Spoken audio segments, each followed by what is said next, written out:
pop out. You guys have fun. Thanks, buddy. All right, excellent. This is going to be great, man. I'm really excited to talk to my friends here because they all have incredible horror books that they're doing, and it's going to be a pleasure to talking to all of them.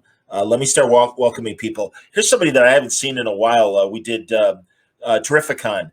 Was it last year? I think it was last year or 2 years. Maybe it was 2 years ago. But it's Afua Richardson. Welcome, Afua. It's great to see you. Oh, good to see you. Thank you very much for doing this. This is going to be great. I'm really excited to talk about some of the really exciting things that you've been doing lately. A good buddy of mine, he's got a great book right now, and it's from Vault Comics. It's Mike Moreci, everybody. Good to see you, Mike. Hey, happy to be here. How you doing, John? I'm doing all right, man. Spinning, as I was saying, spinning plates. But it's good to be here, and I'm really glad everybody's here. And then another great friend of mine, Mike is a Chicago friend of mine, Afua, and I got another guy that's coming on right now. He's done incredible work over the years, a lot of interesting horror work. It's Jim Terry, everybody. It's good to see you, Jim. Hey, can you hear me all right? You sound great, buddy. Okay, good. Absolutely. Well, welcome to all of you, and it's exciting to talk about all of your books. And again, you'll forgive me because I am spinning plates right now. But I'll start with Mike because Mike, and right now, damn it, I want to say the coffin. I know it's Vault. It's probably not the coffin. The plot. The plot. Thank you. The plot. I knew it had some. Yeah, exactly. I knew it had something to do with cemeteries. Exactly. The coffin sounds pretty awesome, though. Right? I'm into the idea. The plot's been amazing. Where are you in the book? I know it's wrapping up soon, isn't it? Or not?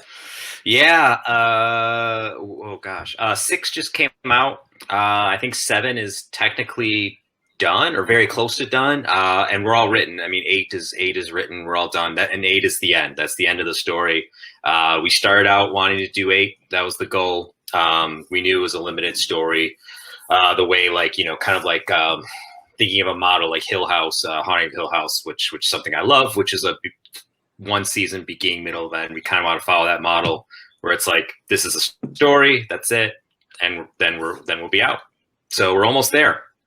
That's cool, man. No, it's beautifully drawn. It's very creepy, Yeah. and it's great to talk to 3 artists about this as well because it's great that the level of terror that you guys can achieve with your art. Afua, you're doing something really cool. You are working with Lovecraft Country, and you've been doing illustration for them. Tell us about that. That's amazing. Great HBO show. I'm sure everyone that's watching right now is aware of the show. But yeah, first of all, explain what you're doing and also how you got the gig.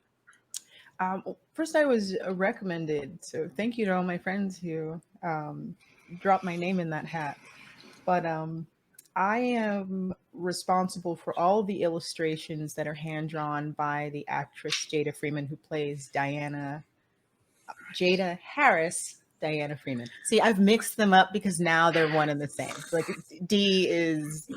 Sorry, Jada, I love you. When actor and character become one, I totally understand. Exactly. So it's been really cool because a lot of it was filmed here in Georgia, and I worked on set. I worked directly with the executive producer, Misha Green, and the props master, JP Jones, just to make the Atlas book, make the hand-drawn comic books, as well as actual tangible comics, because the main actors are nerds.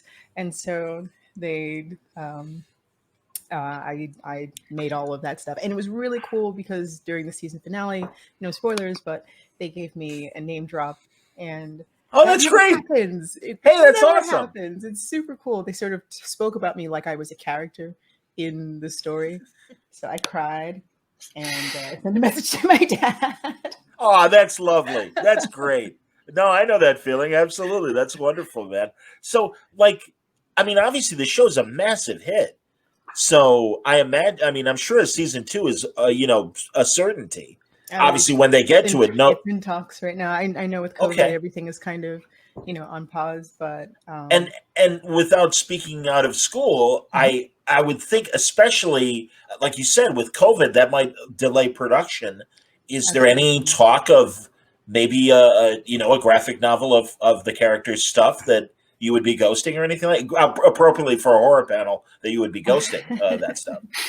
Well, they've a lot of people have asked, and there wasn't a lot of time to to make it into a full comic, because that's what we wanted to. We wanted to have a complete comic Yeah. for the show as kind of this backstory, but there were so many different moving parts and changing scenes that we didn't get a chance to do that. But I'm actually working on a creator-owned project, my first creator-owned since, oh Hey, man, my start like 15 years ago in comics. And it's going to be creepy stories. It's going to be called Aquarius, the Book of Mer, and I'm doing like a modern retelling of mermaid myths and legends from all over the world. And I'm launching a Kickstarter on Black Friday of this year. So as a perk, I'm going to have an art book with all of the Lovecraft art and everything that I've worked on the past 5 years. that's outstanding. That's wonderful. Well, hey, you'll come back on Wordballoon and we'll talk more properly Yeah, about that'd the campaign. That'd be great. Jim, you've got a long history in horror going back, and I don't mean to age us, but you know, you got to work with one of the greats of comics, James O'Barr, and got to work on The Crow. And I mean, that's the earliest comic horror stuff that of yours that I'm aware of. Is there earlier stuff? That's my first published work. Oh, there you was, go. That book with James, and yeah, we started off big fans of EC Comics, both he and I. That's kind of how we forged our friendship, and talking about old comics and the EC war books and the Jack Davis stuff. That was the basis of what we wanted to do, was a scary version of The Crow that might feel at home between the 50s and maybe 1979, you know, and so yeah, that was my first published work. That's awesome. You know, Mike was on with Tim Seeley, and we were playing a horror trivia a few weeks ago on Wordballoon, and we had a blast. And I do want want to be know, on that. hey man, oh seriously, no, honestly, you're all invited. We've been so busy planning Baltimore that I really did want to do a couple more horror trivia nights before Halloween. But you know, Halloween's year round. Who cares? So like we should, I mean, Yeah. I'm trying to think if I don't know if I have a Friday this Friday show planned. You know, I was going to reach to my buddy Steve Darnall, who's an old time radio host, and talk about radio horror, because I love listening to the old shows like Inner Sanctum and Suspense and all these great shows that he really did. Lights Out, an incredible Chicago writer, Arch Obler, just made a really effective audio horror. And I was wondering, what were some of yours? As we can go around the horn and start with Afua. Tell me about your horror influences and what you read or watched and everything that kind of, made you a horror fan. My very, very, very first was Scary Stories. That was my first introduction into the creepyverse. And actually, the first time I went to a comic convention, the first book I got signed was The Crow. I was not in the industry at all, just clutching my sketchbook and my copy of my graphic novel, The Very Worn Out Crow. And I was like, please sign. So amazing. Oh, man. I really, man, it's funny. I don't watch a lot of horror. Okay. Because I have terrible nightmares. When I was a kid, I would have the most vivid, horrible, I would wake up and tell my friends about it, and they were like, what's happening to you? I was like, well, I had a dream that I went into a cave, and there was this thing that I couldn't see that ripped off my head, and then I was trying to find my head, and they were like,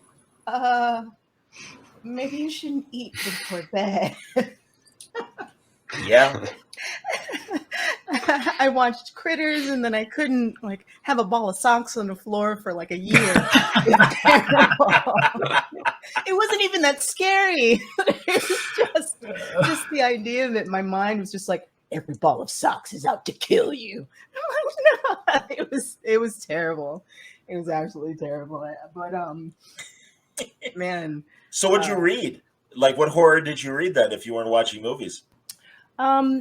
Or what did you consume? The thriller stuff like Hellboy. Great. Spooky occult things, and man, even more recently, American Vampire, Scott Snyder's American Vampire. Oh yeah, yeah, Amazing. yeah. I agree. Like, and he himself is such a nice guy. Albuquerque is amazing. Like, it's Yeah, just, Raphael. Yeah. yeah. Very cool. Absolutely. That's awesome, Moreci. I know, and again, your horror knowledge runs deep, as we learned on our trivia game from a couple weeks ago. Yeah, arguably too deep, perhaps, but yeah. So I was lucky. Like, I grew up in a house. My older brother is a big horror fan, and my mom was like super liberal in like what she allowed us to watch, particularly what she allowed him to watch. So through him, I started watching horror movies with him and with my mom, with my folks, both of them. When I was probably like, I think I saw Halloween, like the Halloween Nightmare on Elm Street, Friday the 13th when I was like 5, 6, somewhere around there. So I've been watching. I mean, wildly inappropriate. As a father now, especially, I'm like, oh God, it's inconceivable. Oh man, I watched the scene with the television, and I watched no TV for a year. That's No, what happened to me. Well, I had a window that was like the window at the end of Nightmare on Elm Street where the mom gets, sucked through. I had a window like that, and I walked like as low as possible and as fast as possible, like just flying low and fast past that window. I was living in Harlem in the 80s and 90s during that time when I watched this movie. So unfortunately, it was during like the crack epidemic. So when Jesus. I saw like people on heroin or on crack walking down the street, I was like, oh! Like, I knew there were zombies. I knew there were zombies and they were coming to kill me, which was half true. Exactly. Yeah, sadly. Jesus. That's terrible, man. And Jim, you grew up in the city and stuff. You grew up in Chicago, and I know you're a guy that likely was much like Moreci, watching this stuff at a probably inappropriate age, I'm guessing. Very inappropriate age. Yeah, my dad, who did not like movies, would take us to this grindhouse theater in Chicago, and they would play either like Shaw Brothers. At 9 o'clock, they would play either like Shaw Brothers or Mexican Westerns. Sure. And he would take us to these for some reason. He really enjoyed them. But we got there early, and I think I was 7. I think I was 7 years old. We got there early, and we caught the last half hour of Halloween. And I remember, I know my body and my brain both remember this feeling that I was going to die in the theater, that I would die. And Wow. and I wasn't like, that was the worst. I was like, I want to do that all the time. And so it was early. The thrill was early. And the first book that I read, the first non-pictures book that I read on my own that I wanted to read was Cujo, and way too young. I learned a lot of new words when I read that book. I believe it, man. That's awesome. It was off to the races. Well, at least it wasn't Pet Cemetery. Then you would just be. Oh man. Have you read Cujo recently? That dog's thoughts are bad. I was reading it. I was like, "Ooh, he shouldn't be saying those things." For me, it was The Exorcist, and I was. Again, I'm a little bit older than you guys, but that scared the hell out of me. Yep, Jacob Slatter. Slatter. Jacob Slatter. See. Jacob Slatter, I don't know why, because it really is an intense movie, but for whatever reason, it didn't register to me. I'm so glad you brought that up as a horror film, but it is. There's a lot of, my God, that and Deadly Ringers, Jeremy Irons, Dead Ringers, Genevieve Bujold. Some of those like surgery movies are like really could get creepy, so I get it. Or Michael Crichton's Coma. I remember that as a little kid, but yet for some reason, Jacob Slatter just seemed like a fever dream more than real pure horror. But Exactly but why it was terrifying for me. I get it. No, I totally get it. God damn, 20 years ago when Blair Witch came out, and I'm like, all right, fine. I'm in my 30s. Certainly, I'm over being scared. That disturbed the shit out of me, and really did. That first movie was so effective, and oh my God, that kid, that guy at the end, standing in the cellar. I'm like, yeah, my God, a whole lot of no. Yeah, Nope. So nope. That's the thing. So no, I get it, man, and it's so great to talk about this stuff. Honestly, we had a great hangout a few months ago during San Diego week, and everyone was sharing their stories of like the first movie that really scared the shit out of them. And another thing, Jim and I remember a lot of. I mean, I think that the horror movie commercials have really tamed down. Because I'll tell you, there's one, and I don't know if Afua and Mike have seen this movie. It's Alive, and it was this gross baby. It started off with a bassinet, and you heard the Rockabye Baby theme, and then all of a sudden you heard like the heartbeat, boom, boom, boom, boom, and they zoomed in on this bassinet, and there was a hand out of the bassinet that had like really long fingernails, so it was like a claw, and they were bloody. And literally, in that great grindhouse tradition, the voiceover guy's like, "It's alive. Don't see it alone, please." And I'm like, okay, I won't. I'm not going to see it at all. Jesus, this scared the hell out of me. Put the Flintstones back on. And literally would run like in afternoon cartoons. And I'm like, what the hell are they showing? My God. At that same theater, the movie trailers would be twice as terrifying as half of the movie. I remember Night School traumatized me. Just the trailer.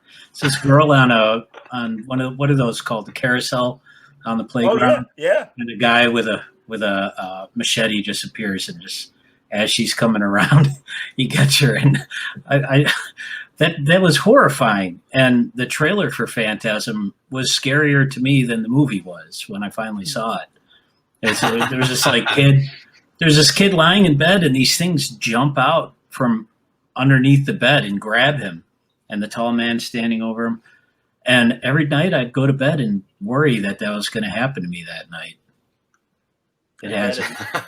Yeah. Oh no, yeah. No, they were scarier. They were like now they're just they're a little bit tamed down. But yeah, I remember, and this wasn't a scary movie, but I remember that I was scared so bad by the House commercial. And House isn't a very scary movie at all. No, House is a cartoon. For I some love reason, that movie.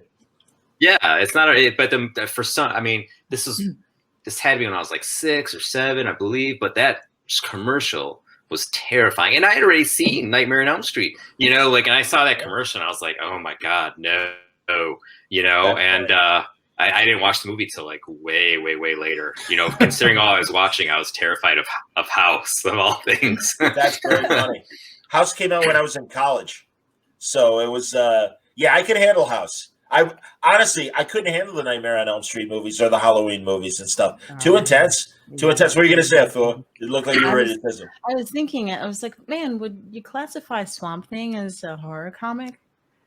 I mean, it's like a monster comic. That's a great question. It started out as a straight up horror comic, right? Oh, 100%. Richardson. Exactly. Yeah, and Len Wein. No, you're right about that. Yeah, and even I think during the Alan Moore era as well, there were definitely horrific moments when Tottlebon and Rick Veitch were drawing the book and stuff. So yeah, God, I remember, and it was great because in great horror fashion, I remember this 50s detective character that I don't know if you guys would remember him. I do because I'm a nerd and I read everything. But Roy Raymond, TV Detective, was this feature in Detective Comics, and it was this very plainclothes guy, but he was a TV detective, so he was kind of a celebrity. And to keep his youthful appearance, he was all about plastic surgery and stuff like that. And they had him like kind of decompose in a limo. Oh. And it was great. And it really was like, well, that's honestly that's why certain horror books, I can't even look at them. And I had to read Moreci's plot to talk to him and stuff. And I'm like, all right, I'm reading it. That's fine. And Mike mentioned your artist because really it's incredibly well drawn, and it really does achieve the effect. Yeah, Josh Hickson is just a brilliant artist, and just as equally good as a storyteller. Like his art, you just look at it, it's so captivating. But what he's doing, panel to panel, the stories, the pages, the way he designs everything, he is just one of those uniquely special artists that I just expect him to do tremendous things for a very long time. And I'll be thrilled to watch all of it. That's cool. Jim, you did Sundowners with Seeley. Well, that was more of a superhero thing? I mean, like how would who knows what that was? Yeah, we're still trying to figure it out. Well, all of you, it seems like the horror genre is getting more opportunities in today's comic world. I really, I think it's great to walk into a really deep comic store and see the horror section be this impressive wall of comics. It isn't like one or two shelves like it used to be. It's a jump ball. Anyone could comment on that? Yeah, it's definitely expanding, and I think maybe comics as a whole is kind of starting to expand as I think the medium is changing, it's evolving, and there are growing pains. That always happens, but I think specifically people are looking for certain things and they're speaking with their dollars. So people are like, I want this, I want more of that, here, take my money. And so that enables people to make more things. I think, previously it was like, okay, what are they buying? All right, well, we're just going to keep making that. Sorry, there's no room for these other stories. But I think with all of the different kinds of media, all the different ways that people can get comics, not just print, but web comics and digital subscriptions or different formats, even things like Serial Box, where you can kind of get you were talking about audio horror. Oops, cats. Things that go bump in the night, absolutely. Exactly. I'm like, don't kill it. Okay, wait. Okay, I'm fine. Just about it. But yeah, things like Serial Box, which is kind of like reviving the audio drama, which is kind of cool. Totally. I'm looking forward to exploring things like that. That's cool. That's amazing. No, the cats can run. That's all right. It's all good. I think. Go ahead, Mike.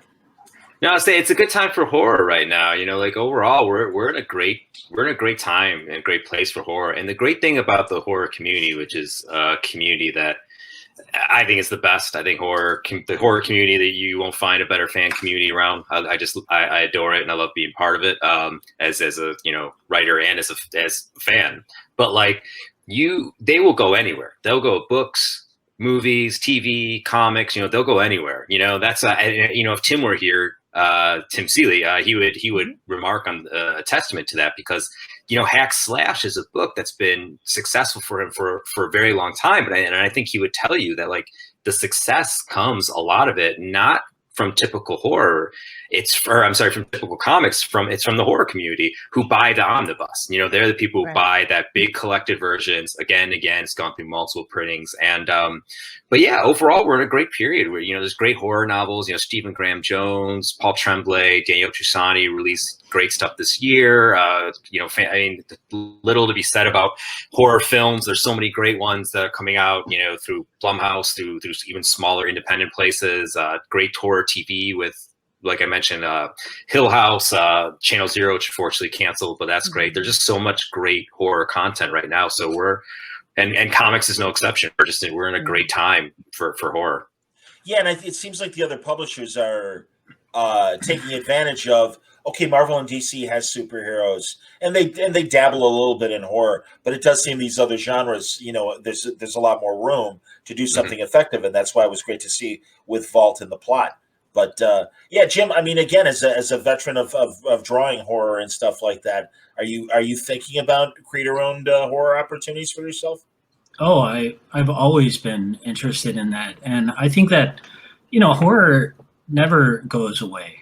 It never goes away. It just becomes popular for a little while, and then it will, it'll be frowned upon, and then it will become popular again. And right now, it's popular, but it's always been there. There's always been horror movies. Sometimes you have to search for them. Sometimes you have to when it's a desert, you still find water, you know. Yeah. And in the 80s, it was a boom. It was a huge boom. And then in the 90s, it was still there, but it was like the WB horror movies, you know, like all of a sudden there was these PG-13 ones, which, you know, hardcore people didn't like, but it was also still like a gateway horror for a lot of people. And you know, so Yeah. I don't think it's ever gone away, but I think that definitely it's always been a great platform, like any kind of genre, for talking about things that in a less obvious way that you need to get off your chest or convey. And there's hardly been a better metaphor platform than horror. And so, you know, it just comes and goes as you know, the culture flexes and wanes. And right now I'm happy that it's huge. It makes it less fun for me when I go to the conventions and they're jam packed, but because I just want to walk around and be, you know, like be a nerd, and I don't like people. Of course, now I miss it. Now I miss all those people. So what am I even talking about? Who knows? Right? Good What's question. the convention? Yeah. Well, What are luckily- non-sweatpants?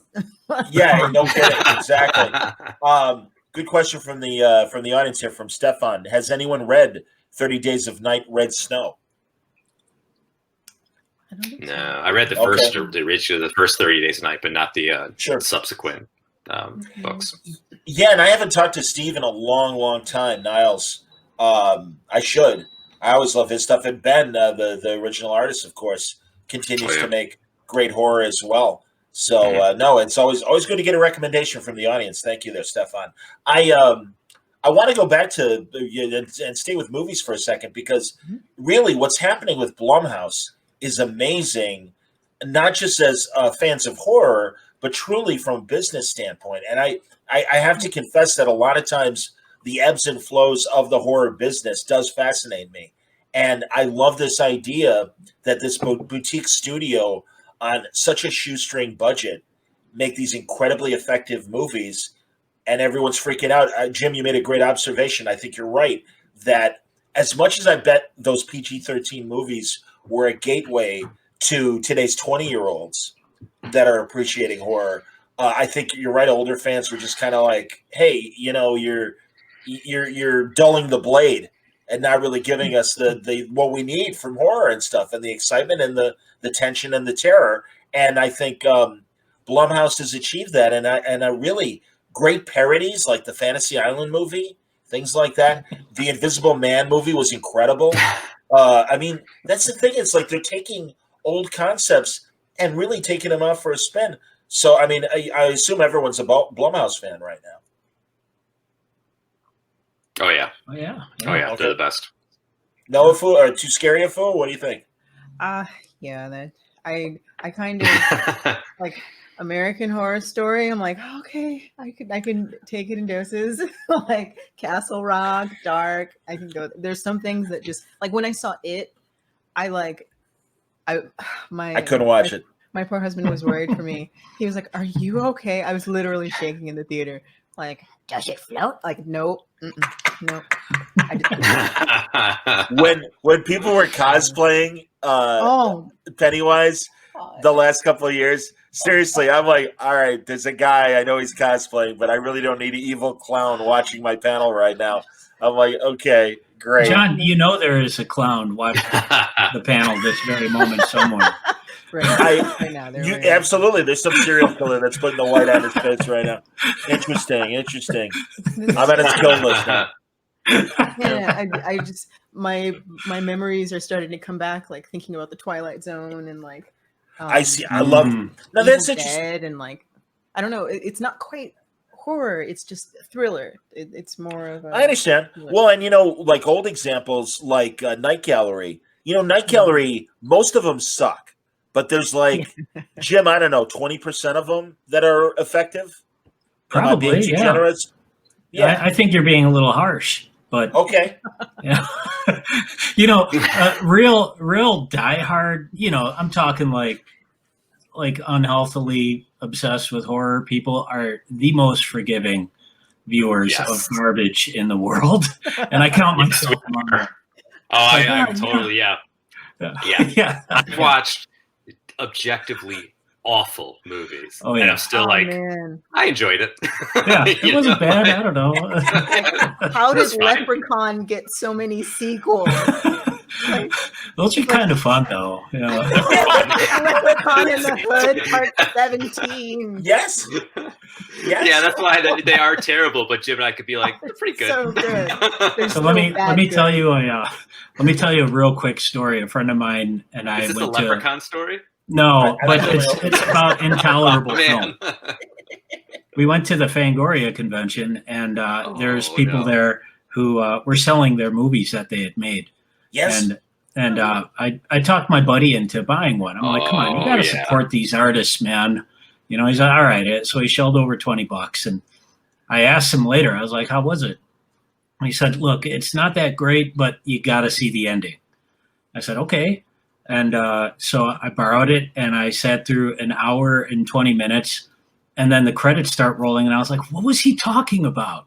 So I call him up, and I'm like, what do you mean the ending? And he's like, nothing. I just wanted you to sit through that thing like I had to.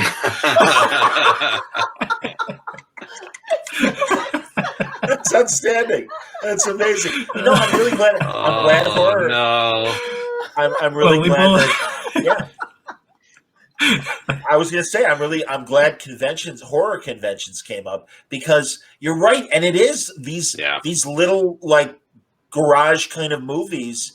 They're like the Artist Alley first comics for some of these people. And you're absolutely right about that. Yeah. And I love that. That is true. That is the DNA of these like geek conventions, that we're all like, hey, we know it's a first step attempt. All right, fine. But we're rooting for you. Try it or whatever. Yeah. God, I loved, the documentary American Movie about the guy in Wisconsin that was making his horror movie, and classic, it was as he called it, Coven, but as one of the actors, and it was like, it's Coven, like oven. I don't understand why this guy calls it Coven, but whatever.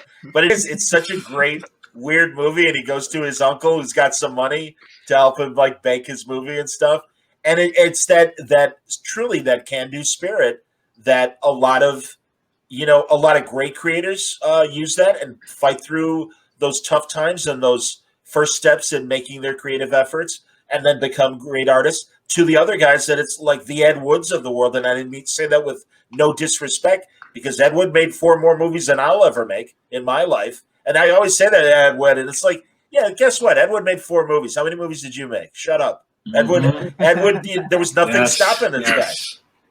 And I love that. I really do. I love that spirit, and I appreciate that level of devotion, and like, I want to make this stuff. I want to do what these other guys, and also the democratization of being able to shoot a movie on your iPhone and have it look pretty goddamn good, actually. Yeah. There's so many different attachments and things now that you can get for your iPhone to turn it into a really high quality camera. It's funny. I was, my husband started reading Hellblazer again, and it kind of started reminding me of all the other horror comics that I have, or I've been meaning to get back into. Like, have any of you guys ever read Gyo by, how do you pronounce his name? Junji Ito? Oh, Ito? Oh, yeah. Oh, yeah. Nightmare fuel. Wow. Yeah. Yeah. Oh my God, the creepiest of them. Creepy, and it's so believable. It's just, oh man, I get the heebies just thinking about it, because you've seen those like horrible little crickets that run around in your basement. Josilla just said a really amazing Well, quote. I must be able to appreciate great art then, because boy, do I love trash. You have to appreciate great trash. Another Len from An Englishman in San Diego says recommendation for an upcoming horror book, which will genuinely get under your skin. Red Fork from Alex Packnadle. And Alex is a great writer. He's a good guy, great writer. and Nil Vendrell from TKO. TKO, great publisher right now. Doesn't surprise me, so that's awesome. That's great to hear, man. I appreciate that. JB, what does he got here? Different type of horror which hit home because it actually happened where I see Creep is what he was talking about, is a different type of horror which hit home because it happened where I'm from. Now, is he talking about the British one or the more recent one? I Because know, I'm familiar JB, with the British one that takes place in JB, the sure. tubes, Say which it again. is fantastic. Say again, what's up? I've only seen the British one that takes place in the underground. Look at this guy showing up out of nowhere. Look at this guy. Seeley, I'm so sorry. I didn't know you were guy? backstage. You're underneath so many other people. I didn't realize. Okay, I this whole thing. People tell me 2:00. I assume Central. It's Eastern. That didn't help me, so I apologize. I fucked it up. That's all right. Well, I almost did the same thing. Yeah.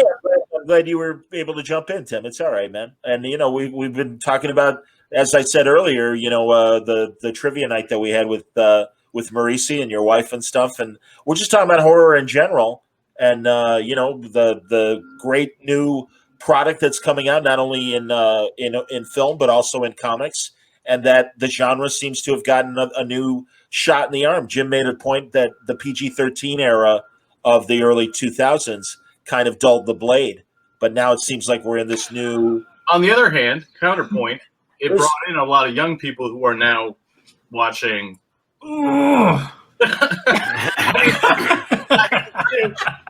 It's easy to sort of dismiss that stuff, but like all the YA stuff and everything. Thanks, John. I know. Well, I'm sorry I brought him in the conversation. What can I say? I'm just kidding. I know. No, they were gateway. They were gateway movies. Yeah. Well, and also don't be mad at urban legend, guys. It's fine. Like if you grew up in the 80s, like we did. I mean, what was your entry point? It was probably Monster Squad, right, or something to that effect, or the Universal horror movies, which are basically PG at best. I mean, they're.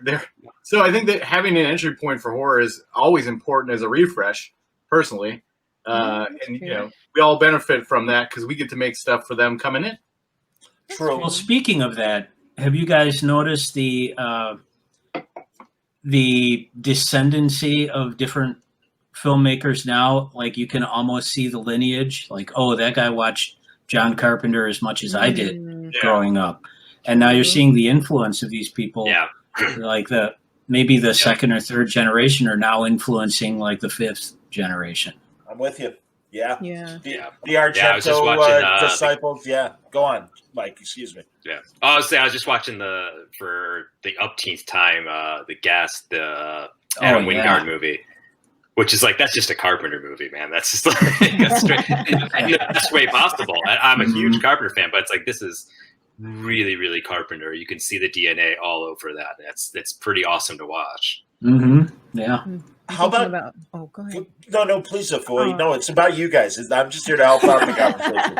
Seriously, thinking about Gaiman, it reminded me of Neil Gaiman talking about not having any horror for his kid and then making it. It's kind of an opportunity to sort of give people something at a level they can digest emotionally, and then as they're fine with dismemberment. Right. You want to hold that off as long as possible. Depending on the parent. I know your wife, Tim. That's not going to be a long time. That's true, There are painted skulls in the Seeley household. We all know this. But here's the thing. When I was out walking. Oh, anyway, go ahead. Which is awesome about what Neil Gaiman is talking about, because I think his stuff for kids is scary. And when I was a kid, I had Time Bandits, which was the most terrifying movie when I was a kid. And we had Tron, which was weird and scary, and Krull. It was like this stuff. I love for Krull. Dark Crystal. Dark Crystal was terrifying when I was a kid. that Dark Crystal's super dark. Yeah, but the dark fantasy is also, kind of a good entry point into horror stuff, because that's horror that makes you unsettled, right? Like that's what it's supposed to do. It makes you feel like all that dark fantasy stuff makes you, you're a kid, you feel awkward and out of place anyway. And then you watch these things and you're like brought into this world that is off kilter, and you like it because it sort of, it's you're taking a tour into a place that makes you feel weird and uncomfortable instead of living in it, right? Like it's the, and then that gives you the little entry point into horror movies, pretty much. What about TV horror? I mean, and it's so funny because this weekend I'm a sucker for any rerun channel, and that channel Decades is running the Hammer House of Horror anthology series today, and I think. Stuff. I mean, yeah, but now, like you were saying before, some channels have gone away, but, Shudder is still doing an incredible job. And also a lot of the basic cables. I mean, like, Afua is working with Lovecraft on HBO. But when you think about, honestly, I think FX has done a great job with their horror stuff. And there's certainly American Horror Story and The Strain and things like that. I mean, so, yeah, what do we all think of television horror these days? I mean, if it, if you can figure out a way to do it with television standards, I think that's actually more impressive in some ways. It's kind of easy to build horror. Like, of course, we all like the gory stuff, but that's kind of a cheat to some degree. And when you don't use it, I think, often you get more creative stuff. Like when you have sort of some of these restrictions, now you have to rely on atmosphere and you have to rely on concept. You can't go, not that I don't like a good chopped off limb or guts every once in a while, but there is something to be said about working within a system, and obviously HBO gets away with some different stuff, than network, but you're still working within restrictions, and so I think that's why horror survives so well, because it can adapt to all those things, You can do it for every medium all the time, and it's full of innovation and can be done for, relatively cheaply and all that stuff, Well, look at X-Files. That had to abide by all the standards, and nobody forgot that episode with the lady in the drawer. Yeah. That was on TV. Yeah. Granted, I think they pulled it after one time. episode. Or the episode Home, where the people were under the floorboards. Yeah, that's what I'm talking about. Oh, excuse me. All right, I remember more from the floorboards, or that head, and I think it was with the Circus Freaks, with the guy who had the puzzle piece kind of jigsaw face coming out of the black ooze or whatever. It was like, or Victor Toombs. I still suspiciously eye any air duct near the ground level when I walk into a joint. Oh, this is interesting. Josh Hood says, did we hear about Bissett and Chris Golden's Studio of Screams? They modeled it after the old Hammer anthology books. That's fantastic. All right. I need to write that one down. Yeah, all right. Again, that's...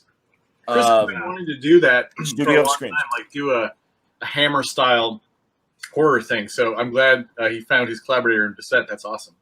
Doesn't it seem like all the old Bernie creepy stuff was like illustrated Hammer movies? Yeah, 100%. Oh my God. Yeah, definitely. You can see, a lot of the characters are sort of modeled after some of the Hammer regulars, right? I mean, they were such big fans of it. And the Marv Wolfman Dracula series, Tomb of Dracula, is a Hammer horror comic book. Like, totally. Night Force by Marv is also a Hammer horror movie. I was going to say Tomb of Dracula also had a little dash of Dark Shadows in there too. Oh yeah. So, and it's so funny. I love Decades, and like I said, they're doing the Hammer anthology series this weekend, but they're running 2 episodes of Dark Shadows in Chicago at the 4 a.m. hour, and right now they're in the original first couple seasons where I don't know if it broadcast in black and white, but the surviving videotape from those early seasons are black and white. And that soundtrack was amazing. This is pre-Barnabas, right? Actually, these are the first episodes introducing Barnabas. Oh, okay. So I don't know, but man, I'll tell you, again, 5-year-old kid, early 70s, we'd stop whatever we were doing when Dark Shadows would come and run to whoever's house was closer to watch it. And I guarantee you, I was behind the couch. I couldn't watch it. It scared the hell out of me. So, and Tim mentioned the Universal movies. What of the old school stuff, including like Dark Shadows, all that pre-Argento, I would say from the Universal era through the Hammer years, pre-Night of the Living Dead. Any of that stuff, do you think achieves a real good scare still? Oh, yeah, definitely. Yeah.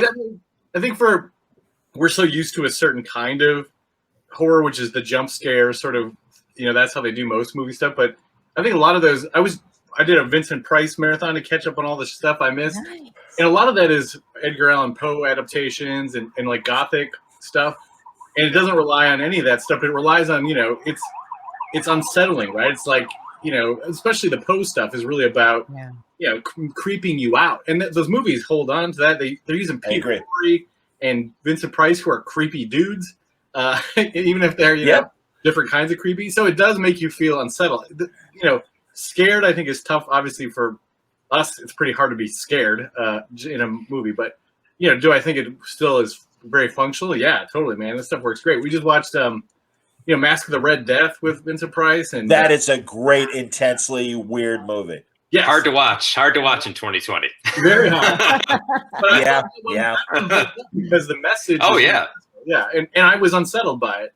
It's real fast, and I do want to hear everybody else talk. I literally bought an American International Pictures logo T-shirt recently because I found it on TeePublic, and I'm so glad because man, it's just those great old studios. But no, continue. Did Roger Corman get any of that money? He wants it. Absolutely. At Tom's door with our envelope. You can make another movie with what you paid for that T-shirt. Probably true, actually. And that's another thing. I love those stories about Corman and those guys and how they would make those movies. God, Peter Bogdanovich's first full movie, that movie Targets, which is about a sniper, and it's really a suspense movie. But it started because Roger Corman had 2 days of shooting that Boris Karloff owed him on a contract, and he gave him that terrible movie, The Terror. And he's like, "Hey, use part of this, and I got Karloff for 2 days so you can, create some new stuff." And Peter Bogdanovich and Polly Platt created Targets. And again, it's more of a suspense movie than a horror movie, but it's a comment on that end of the horror era where Karloff is saying these movies aren't scary anymore. And from that standpoint, I think as a horror era artifact, I think is an interesting comment on the genre. Yeah. I don't know if you guys have seen it. Well, it's weird. I was thinking about this when I was watching it, going back once. Like the supernatural horror stuff ends in the 70s, basically, because everybody's like turns to cinema verite and starts, and that's when stuff gets gritty, and like that's when you get the more of like home invasion horror and like slashers and psychos, and that sort of switches into that. But like it's interesting. If you set a movie in all these sort of Victorian era or like that all these Hammer movies are, or all those Vincent Price ones, it just doesn't scare anybody. It's just too fanciful. It seems too far away. It doesn't, what I mean? They're beautiful, but I think we're so trained to like look for something that feels real and immediate, Well, didn't the immediacy of it? I was listening to a podcast with Taika Waititi, and he was talking about Dracula wasn't scary because he was probably in England and there's only one of them, and he was probably never going to meet up with him, and so I think that that's pertinent today as well, and I think that when Del Toro did Crimson Peak, that's about as scary as a Victorian movie has been for me since I was a kid. And it wasn't that scary. There's some awesome stuff. I love the movie, but it didn't terrify me or anything because I'm not going to be that person. Right. Well, it's tough because like those movies exist. Like, if I showed my kids those types of movie, the Universal or like the Gothic stuff, like I think they would be bored. Like I think that it wouldn't be like that they weren't scared. They would just be bored because like where those movies hit you now, like what scares me about like Dracula or Bride of Frankenstein or something in that vein, it's more of an intellectual fright, and I'm like, the ideas of these movies are so unnerving, and that kind of hits me. But like, it's not like if I showed them, which I wouldn't, but if I showed them Craven's Last House on the Left, that's a whole different experience. Show it to them, man. What can happen? Well, and it's the pacing of those original movies that are glacially slow that I think do keep them from really being horrific. But I was going to say, and it's interesting that Jim, you mentioned that the podcast was talking about how Watiti wouldn't be scared by a Victorian vampire. Ram V, the great writer that's currently killing it. I can't remember the name of his comic. I wanted to invite him to this panel. B Savage Shores. Yeah. Yes. And it really does spin the Victorian vampire going to the Middle East.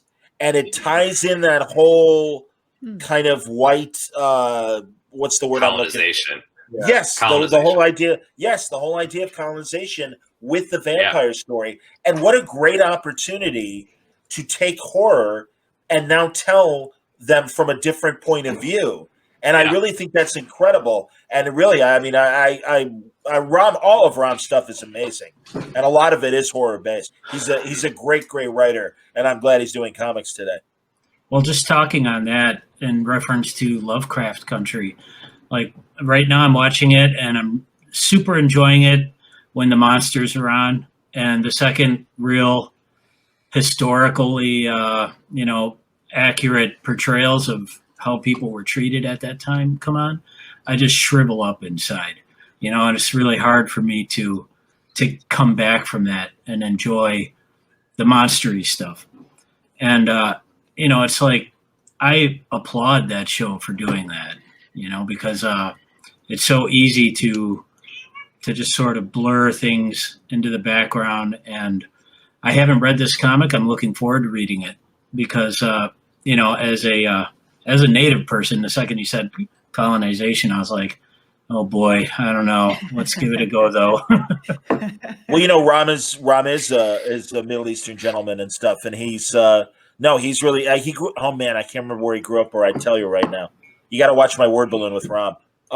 Listen, we're up against the clock, so with the time left, I'm going to go around the horn and let you all talk about what you're currently working on right now, because I'd love to hear it, and I know the rest of us would love to hear it. Afua, what you've got your Kickstarter going on? Yeah, I'll have my Kickstarter starting Black Friday of this year, so November 27th for Aquarius, the Book of Mer. You can find out more about it on afuarichardson.com. That's AFUA Richardson.com. And then I'm on Twitter and Facebook and all those things. And congratulations, seriously, on the great work you did for Lovecraft County. I hope it results in a tie-in book, a full tie-in book, and everything. We'll see. Thank you. Absolutely, Mike.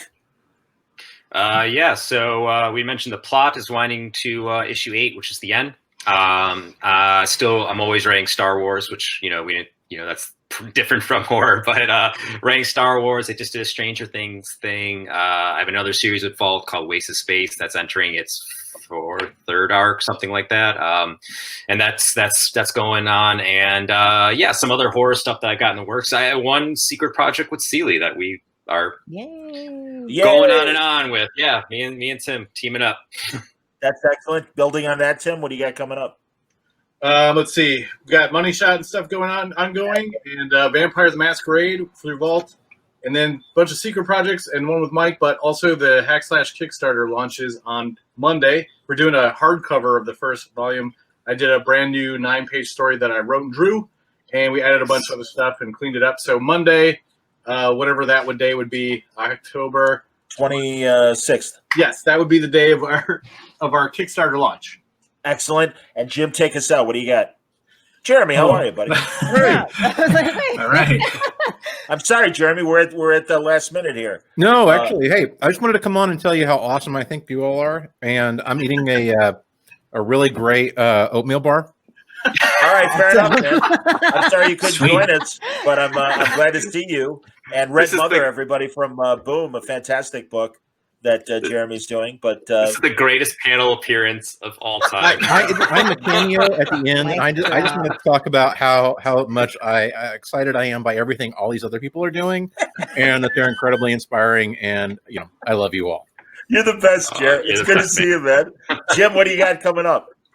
Me? Well, you got your autobio comic as well, obviously. Yeah, that's the big thing that's come out, and really one of the only things I've been working on this year. It's a memoir about growing up Native in the Chicago suburbs, and horror plays a huge part of that story. And that's pretty much it. It's released through Street Noise. You can get it at any comic shop or bookstore. I direct people to this incredible conversation that I had with Jim about that book. Excuse me, Tim, I didn't mean to step on you, but really, this is a great, great book that Jim has made, and it absolutely deserves the attention that it merits. So please, Tim, sorry. No, I was going to say best comic I read this year. I read the previews before, but when I read it on paper, it just all together, it's devastating, and everybody should check it out. It's incredible work. Excellent. Guys, I got to close out. I'm so sorry, but we're up against the clock. Evil Ted Smith, the incredible manufacturer of cosplay armor and weapons and helmets, is going to do an amazing demonstration.